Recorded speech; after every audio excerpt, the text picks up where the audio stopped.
StarCraft 2, does it need a balance patch? Do we need to do it ourselves? I don't know. You be the judge. Everyone has strong opinions, and I have my own.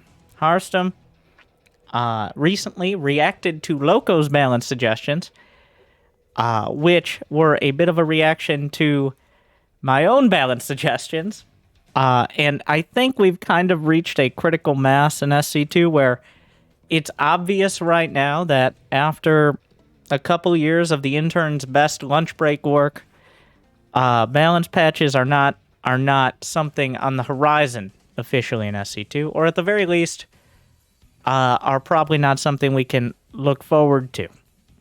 So, a lot of people have been talking about, and by a lot of people, I mean myself, Loco, Hearthstone, and now everyone else, about essentially a community patch. What would you like to see in a balance patch? And before you answer, let me show you what I would like to see. So, here are my dreams. And we're going to compare with both Hearthstone and Loco here momentarily. But I put this together. I wasn't sure how I was going to put this out there. I guess I hadn't decided yet. Like, I've done on stream mostly, much of it, talked about it. But the conversation's there. The ability to put reacting to a reaction video is there. So I guess this is how we're doing it. But this is what I have so far. And I actually want to do a pretty in-depth breakdown of what I think the issues, what could be construed as issues in StarCraft 2, and potentially how we could fix them. Obviously, none of these are tested, especially not by players qualified to do so, but the idea generally, very generally, is to have better games both to watch and to play, both for pro players and for not-so-pro players. So what are the key points? In StarCraft 2, there's an overwhelming amount of alpha damage. There's a lot of look away for 2 seconds and your army just fucking dies. That's what happens. Or your workers, or both. And that has always been part of StarCraft 2, part of the way that units are so good at killing each other, and overall has been one of the most frustrating things, partially for lower level players, but also no pro player likes looking away for 2 seconds and losing half their mineral line. Especially when you're supposed to be focused on a strategy game rather than crushing the working class. So part of that comes down to minimal defender's advantage, which is that high ground not having any sort of real advantage besides vision. It is the abundance of ways to circumvent a defensive position, like having a siege tank, even having units doesn't necessarily stop a lot of these things. For things like boosted Widowmine drops, for Nidus Worms, which are less of an offender, and for like Adept Shades or Warp Prisms, it does not take very much to circumvent what should be a defensive position, and that isn't necessarily a bad thing, it's just kind of a fact of StarCraft 2. Another part of it is frustrating annoyance mechanics. I couldn't come up with a better term than annoyance mechanics, because they're fucking annoying, aren't they? Like, I don't think anyone says, like, you know what really I think is a true display of skill? The way that Widowmine happened to hit 12 probes. I think that was very scary. Every once in a while, somebody will micro their mine, and that will be the exception, and everybody will be excited for it. But Cure understood,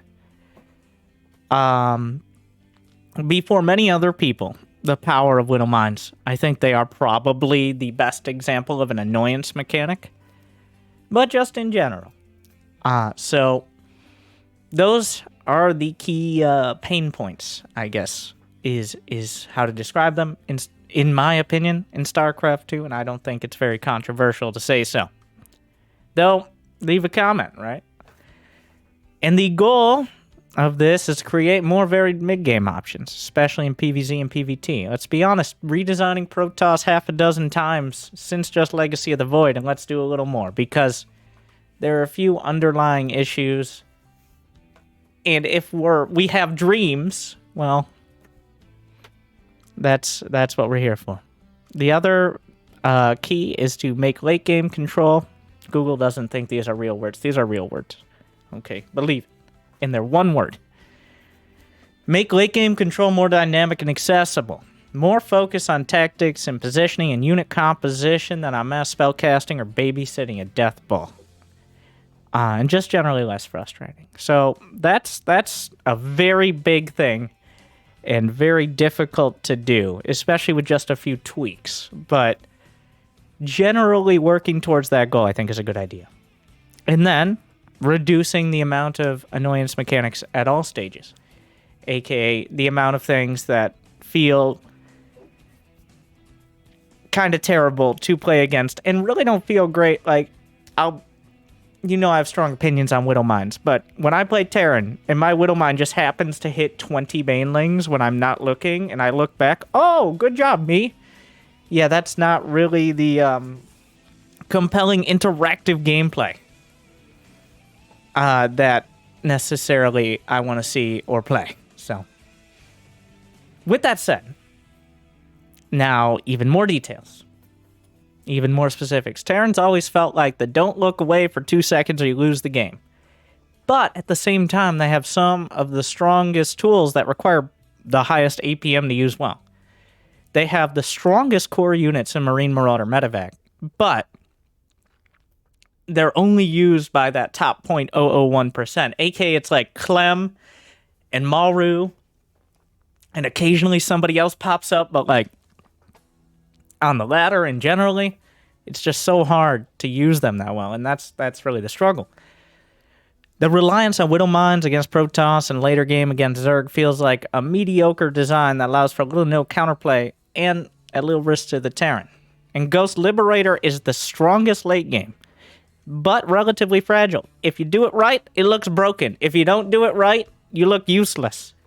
How many games have you seen of a less competent Terran where their ghosts get rolled by Banelings, their army supply drops by like 60 almost instantly, and you're not even entirely sure what happened? And then sometimes you see a Zerg player spend 25 minutes trying to break Maru only to get sniped down into oblivion. The late game, I don't think is as big an issue as Protoss versus Zerg, but it is still definitely a bit of a sticking point in certain scenarios. Zerg feels relatively strong mid to later game, but has very limited options early. Queens. You got queens. Queens are great. And that's it. Like, that's all you got. Like, you have queens. That's your unit.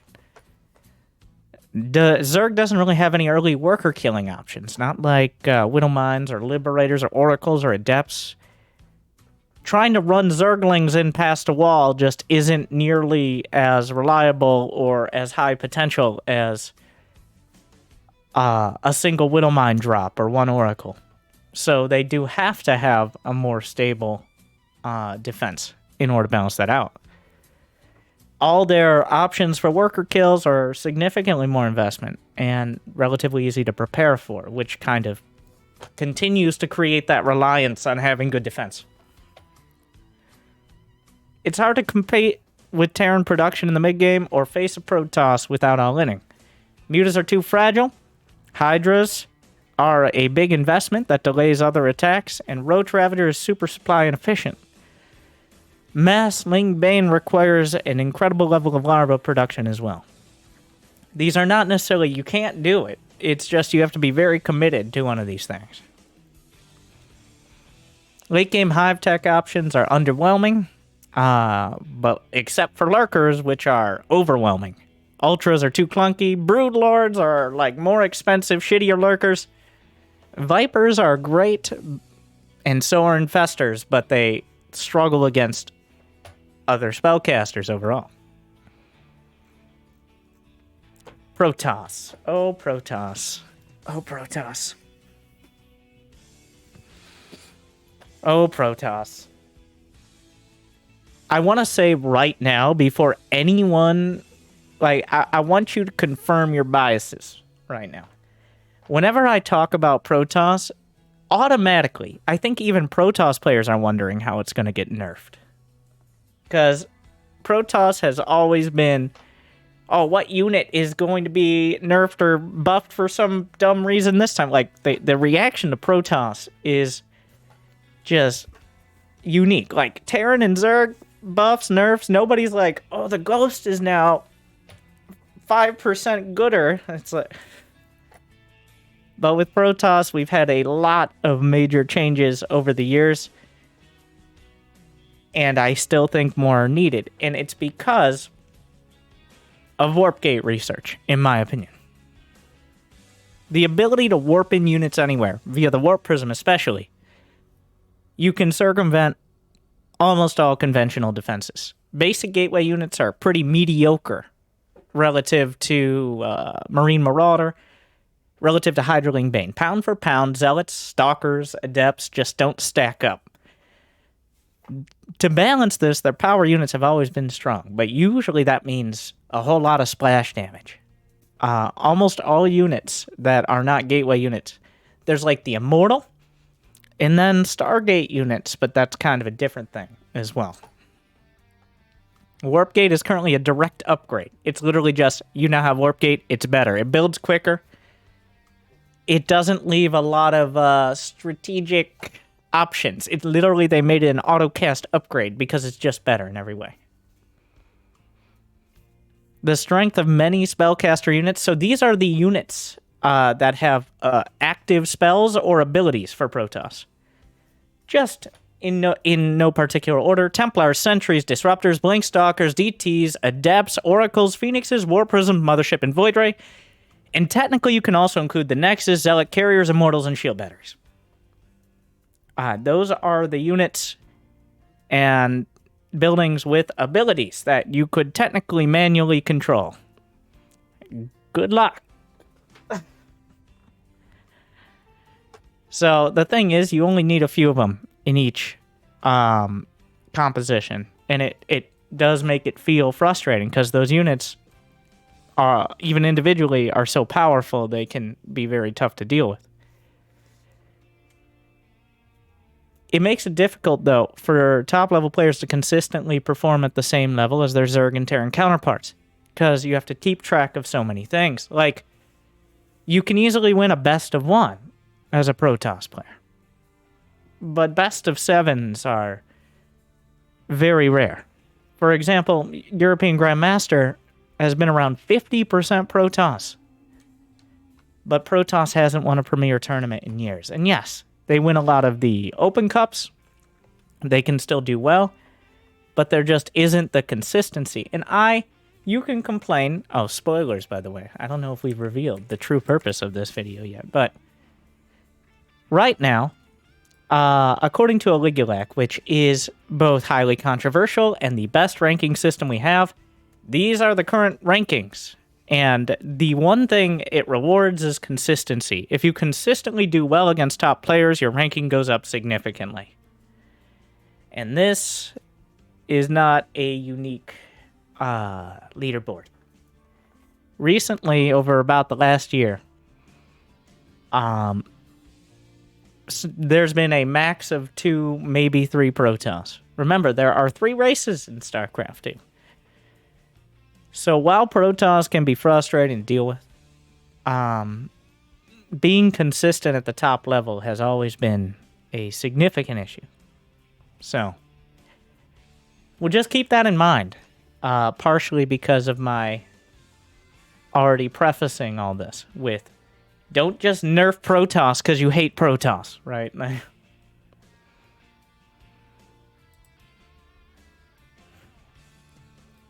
So there are some comments on the units here, just generally. I'm not going to go in depth about it, because we'll go about proposed changes. This is an attempt to make the changes adjust in the game close to the goals. The general theme is to focus more on building flexible unit compositions, rather than relying on split-second game-ending mechanics, especially in early stages. So, reiterate the goals from earlier: more varied mid-game, better late-game control, reduce annoyance mechanics. So, what do I propose? And obviously open to change and need to be tested. But I think most of these make a lot of sense, and some of them are definitely more experimental.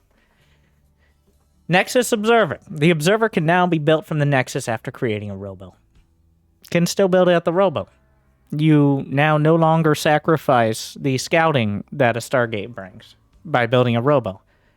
Part of the issue is the Observer is an entirely different unit, and regular robo units don't really scout. The advantage of going Stargate is that almost all Stargate units are also kind of your scouts because many of them fly across the map and see what your opponent is doing. Whereas when you go robo, you don't really have those options. There's a reason the Stargate is such a popular opener. It is the strength of the units and the fact it's also a built-in scouting tool. And that building it on the Nexus doesn't come for free. When you're building an Observer, believe it or not, you're not building probes. So at least having that option, I think, makes a lot of sense in creating a more stable mid-game. Now this one is a little more complicated. The Warp Prism can no longer warp in by default. RoboBay can now research the warp in. The RoboBay, a building you must build after completing a robo. And then the research. It would soften the ability to do things like super early blink all-ins, and just general early 2-base gateway pressure.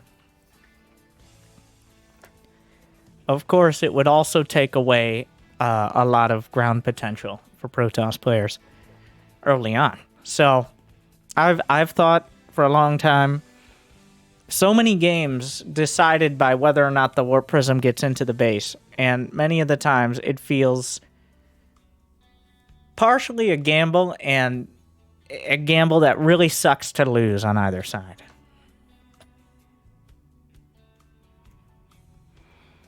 The Void Ray reverted mostly to its pre-5.0 state. A little more cost, a little more build time, a little less movement speed. No longer would overlap with the Phoenix. I would keep Flux Veins, though. I think the later game speed upgrade is fine. Like, I think the Void Ray does fill a role there. Like, anti-corruptor, anti-Viking sort of role.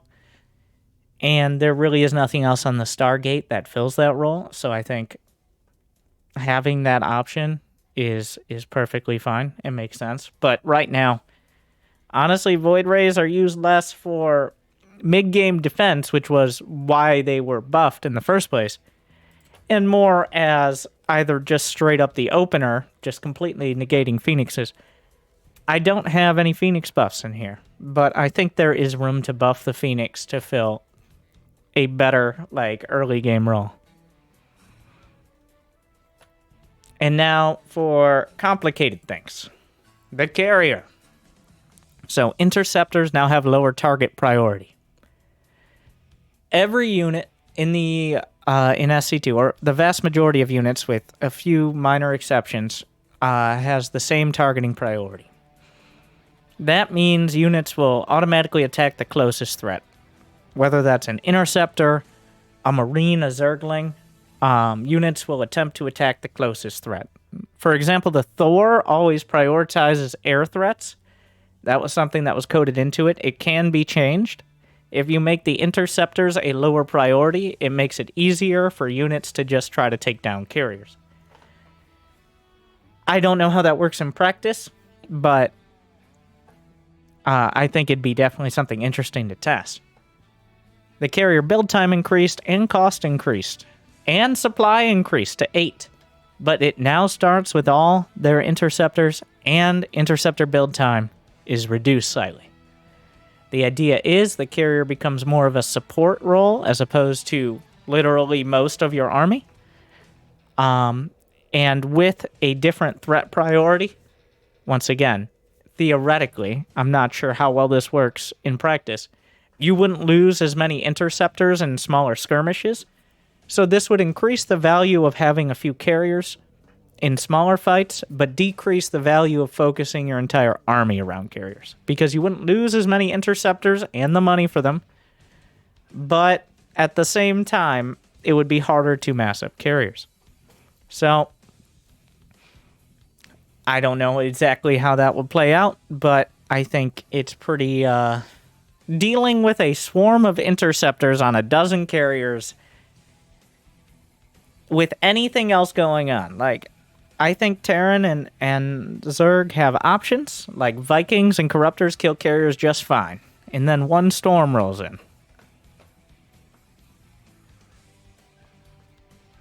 But if you're going to take away late game options, I think there should be better options on the ground. Especially right now, the reason Sky Toss is so popular is because of a lack of late game ground. Other races just outstrip them. Ranged Liberators, Ranged Lurkers. You seeing a trend? These are the things that make it very difficult to go with Gateway or even Robo units in the late game.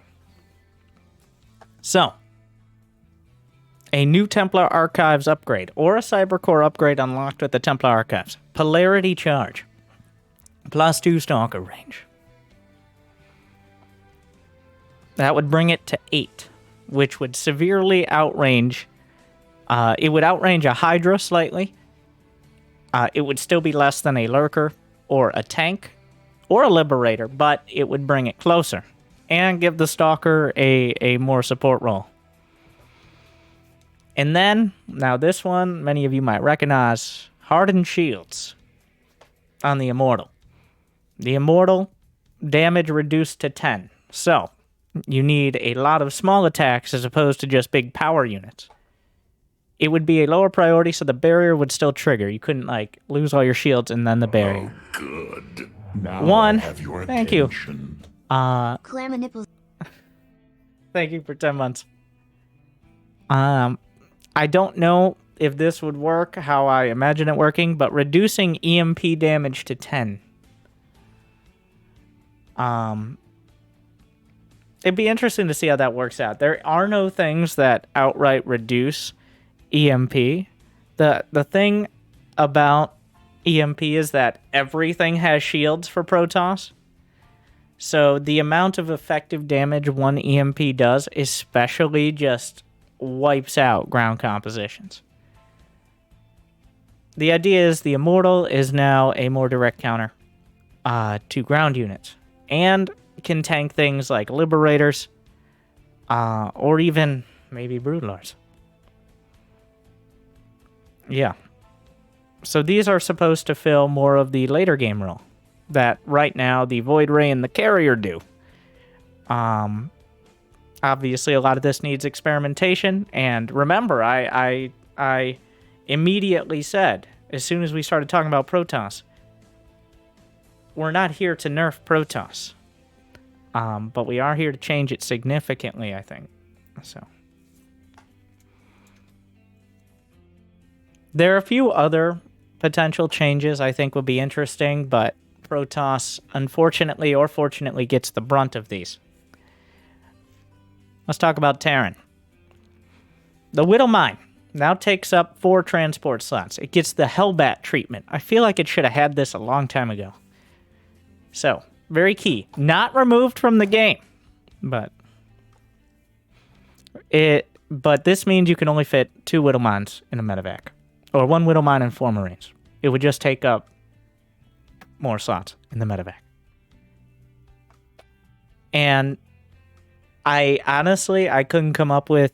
I think a lot of people don't like the way Cloak Widow Mines work, but I don't know how you change it without making it a completely different unit.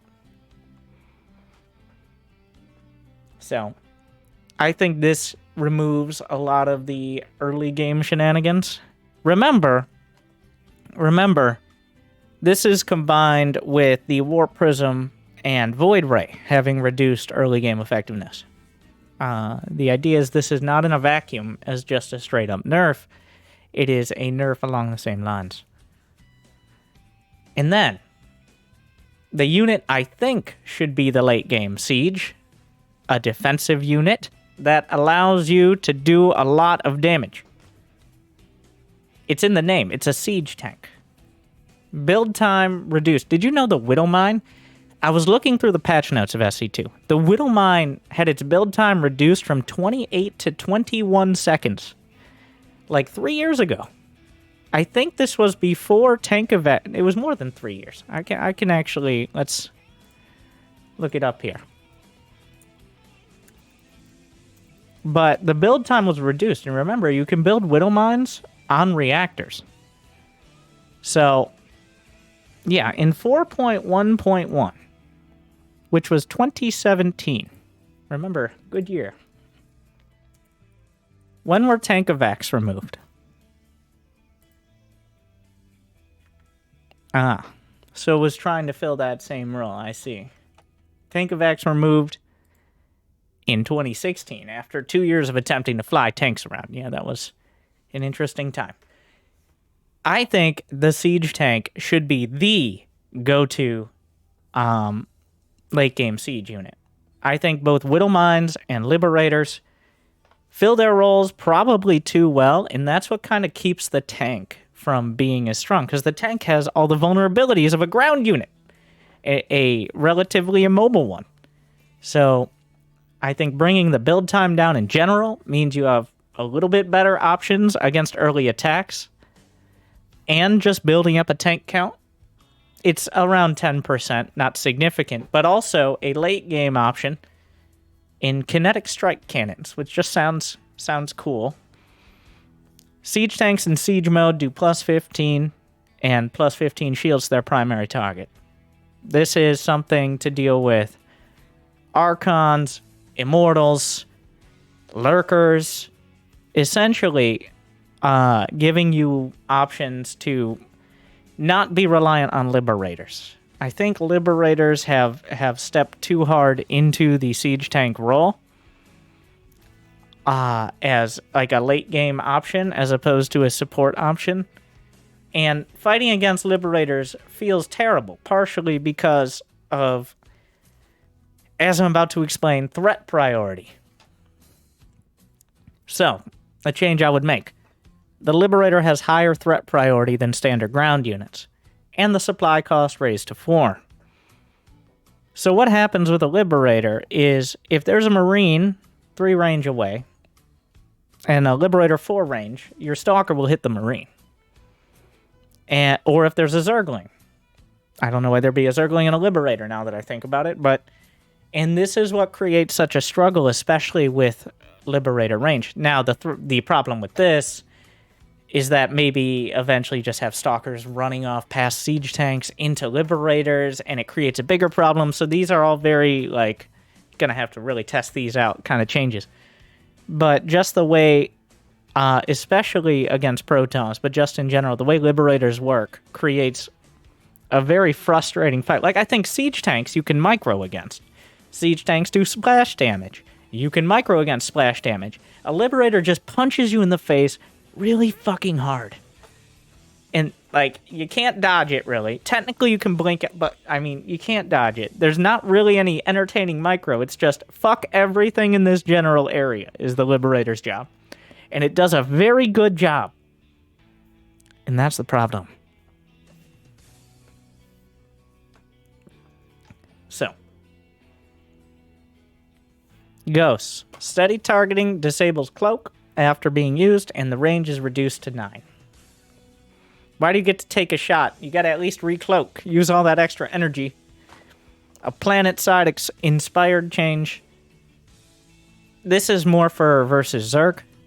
The efficiency of Ghosts against... This is why Lurkers are really the only option, is because other units don't have a reliable way to damage the Ghost before it snipes you. I think something needs to give. Another option would potentially be just reducing the Ghost attack damage, which is more DPS than a Marine, which is kind of weird for spellcasters in general, considering it's cheaper than a Viper, but and can negate a Viper and kill Zerg. But Ghosts have gotten so many things. They have so many tools, and they're so good against everything. And this makes them still good, just gives you more options to deal with them. I'm pretty confident in this change. Because the Ghost, it feels like now you're winning harder kind of unit. So. And now Zerg. Adaptive Talons and Seismic Spines combined into Adaptive Exoskeleton, which is the best name I could come up with. Working title. So this combines, inspired by the previous Hydra upgrades, combines Adaptive Talons and Seismic Spines to increase range by 1 and decrease time to burrow by 1 second. Right now, Seismic Spines increases range by 2, Adaptive Talons burrow time from 2 to 0.7 seconds, and increases move speed. I think the move speed is fine, but it does feel kind of silly for lurkers to be burrowing, like, faster than you could walk out of their range. It feels like it's trying to be a widow mine, and mostly succeeding. This would allow you to get your max strength lurkers quicker, but it would reduce their max strength overall.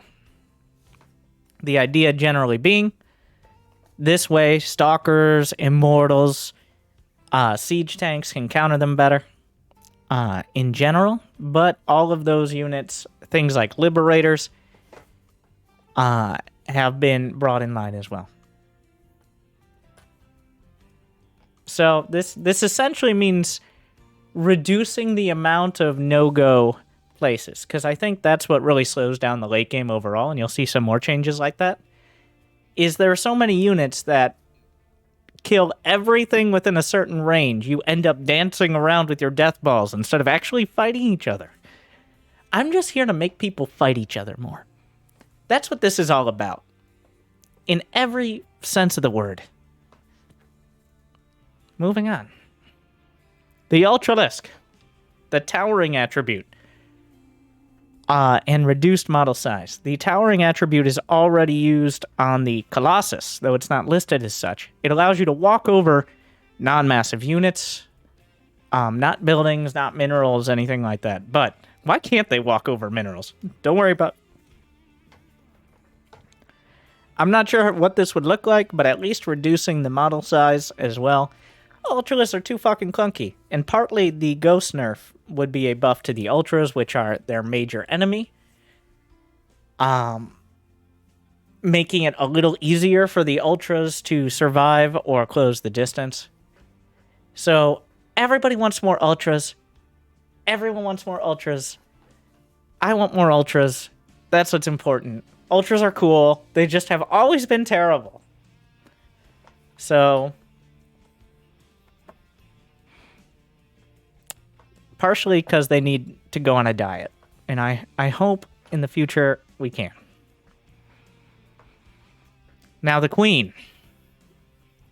So, the Queen, as I mentioned earlier, the Queen is everything. It is your early defense and offense. It is your economy. It is your infrastructure. It is your moral support. How do you change it without Zerg's early game becoming even more terrible?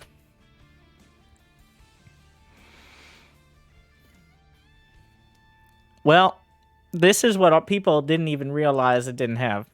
Gains the Armored Attribute. The Armored Attribute is just a tag that many units do extra damage against. Many of those units are currently not that useful against Queen all-ins, or used in early harass. So, with a combination of one base armor, would make the Queen a more defensive tool, and reduce its ability to walk across the map and issue complaints directly into the face of, say, a Protoss. Because being more vulnerable to anti-armored damage, and the fact that you can prepare with anti-armored units would help a lot. This might be way too much and ruin Zerg's early game. But what is the early game right now? It is things like Marines, Hellions, Reapers. From Protoss, it's your Stargate units. Void Rays would become slightly better, but remember the Void Rays would get a nerf, and actually having +1 base armor helps a little bit. So... this is a lot in a very little package here. But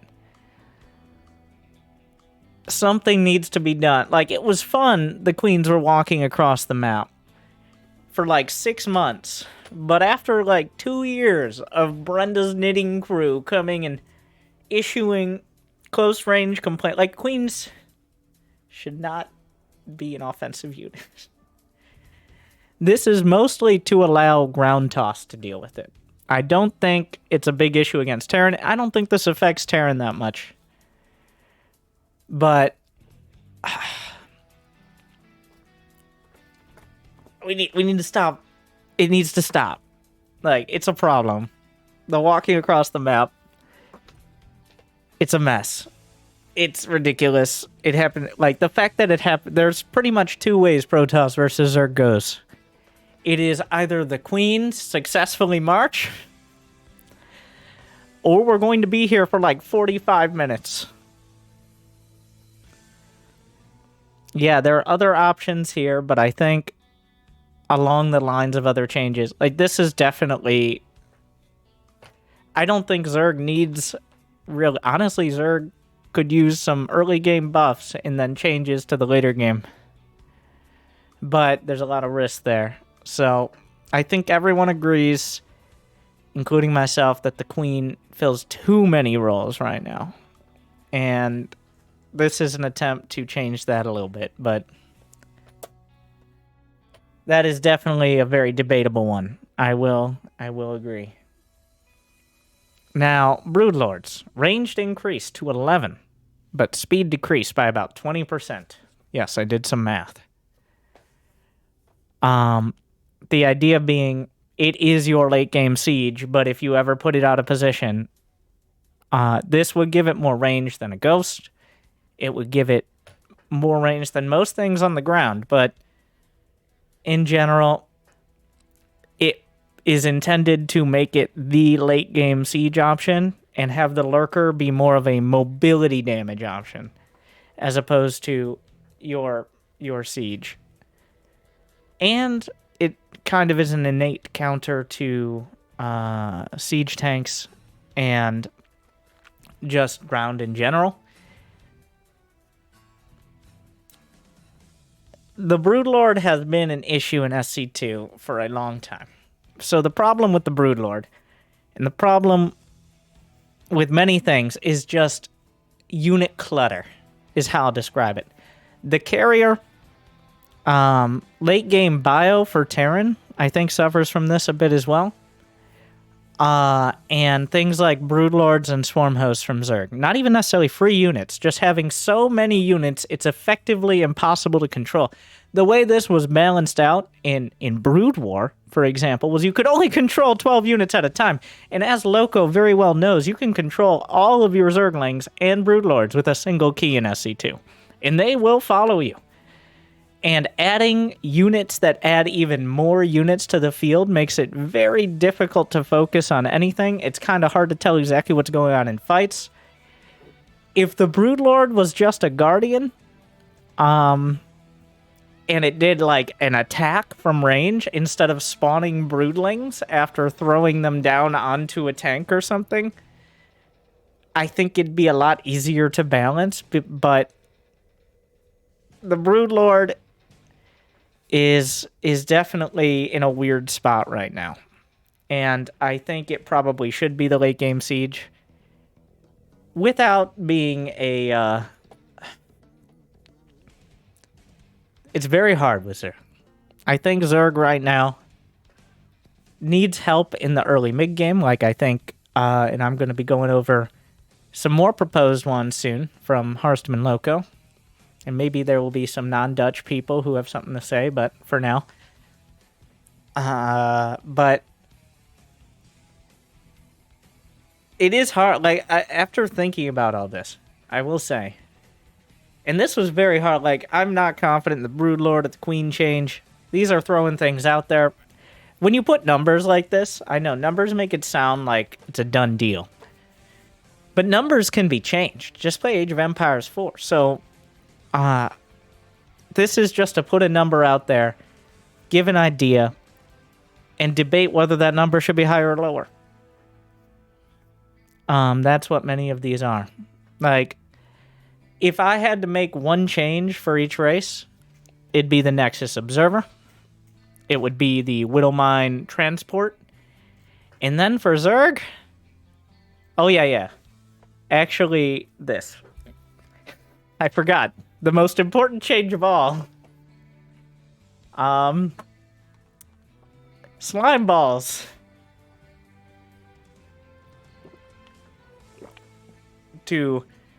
Inspired by their High Templar counterparts, the Infestor and Viper now do a slime and slimier ball attack by default, as opposed to wandering directly into the enemy. So that is copy pasted from the attack of the High Templar, by the way. Other units that could potentially use a slime ball, I guess the Raven, maybe.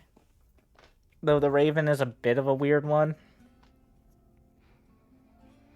Just I think this is a quality of life. Like they did, it's weird to me. The High Templar has it, and nothing. Why is it just the High Templar? I'm actually going to defer to Loco on this one. Loco, his changes say give everyone the water balloons or no one. And I can agree with that. I think honestly everyone should have though. It's silly to me that units will go wandering in, especially when one unit has it. Like the Arbiter does emotional damage in StarCraft 1. Thank you for reminding me. It's inconsistent in StarCraft 1. Like the Science Vessel doesn't have an attack, I don't think. Defilers don't have an attack. Not that it's important, but like this seems like something that probably should have been added in the beginning of the game. But definitely, as soon as we added... When did the High Templar water balloons happen? When did they get their water balloons? I mean...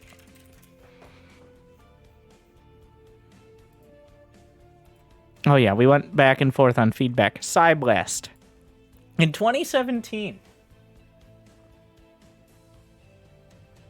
And... Yeah, okay, let's give everyone the water balloons. Just... I think that's better. So, yeah. These are my proposed changes. A lot of them are very specific, but they're still very open to change. And I'm going to be splitting this, obviously now, into two separate videos. There's one, me talking about my changes, and two, me reacting to Hearthstone, who is reacting to Loco's changes, which were partially inspired by my changes. So, make sure to check out that Circle Jerk as well. But bonus for watching towards the end of the video. I also have changes that probably should not be added, but I made a decreasingly sane list of changes that are definitely terrible and should not be. Anyways, so there's a new tag for workers called Workers. For Protoss. All the same changes, but Warp Gate cooldown is increased by 50% for all units. Warp Gate research decreases time to build gateway units, though, by 25%. So now it is faster to build out of a gateway than it is to warp them in. Significantly so. It takes now 20 seconds to transform into a Warp Gate, up from 7. And Warp Prisms are renamed Prisms, and can no longer warp in units at all. Prisms still have increased pickup range, and they cost 150 minerals. The shield upgrade. Each shield upgrade allows Protoss shields to passively regenerate 1 shield per second. In addition to the shield armor. It stacks with normal out-of-combat regeneration, which is +2 after 7 seconds out of combat, for reference. The Zealot. Charge upgrade is removed, replaced by leg enhancements. It increased movement speed by 50%. The Disruptor no longer does friendly fire. The Purification Nova radius is reduced by 50%. The damage is reduced by 50%. The cooldown is reduced by 50%. It now auto-casts at the nearest enemy, and the Disruptor can now hold up to 4 Purification Novas at once.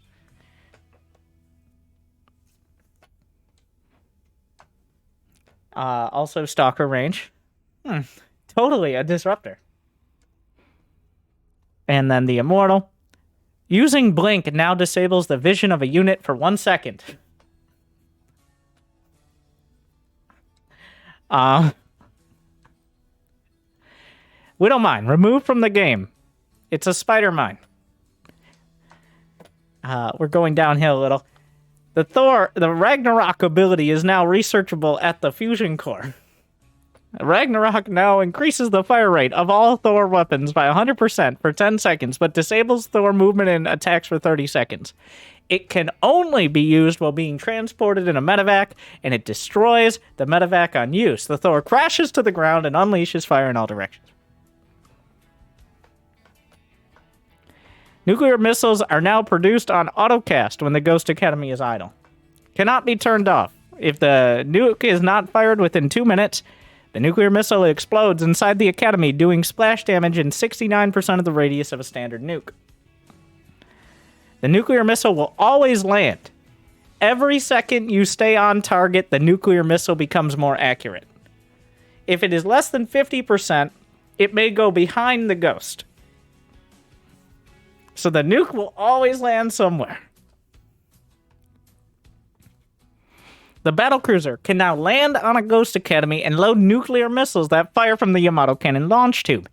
Battlecruisers that tactical jump within air units now deal proportional damage to themselves and the unit based on HP.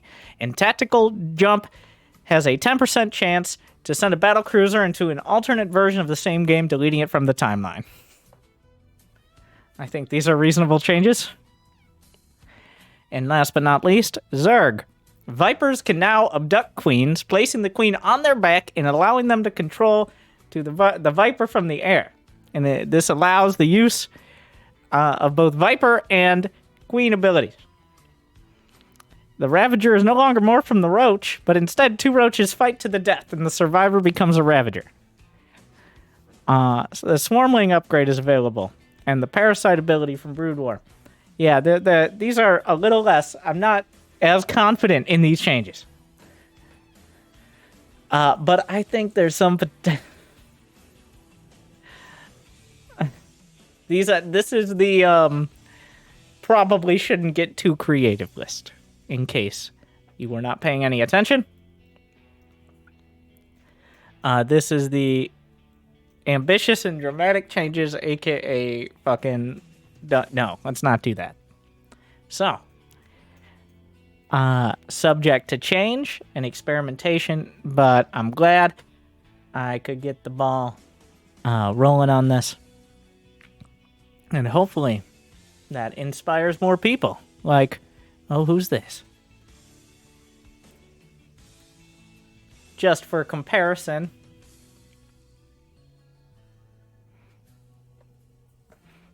this was a weekly. All right.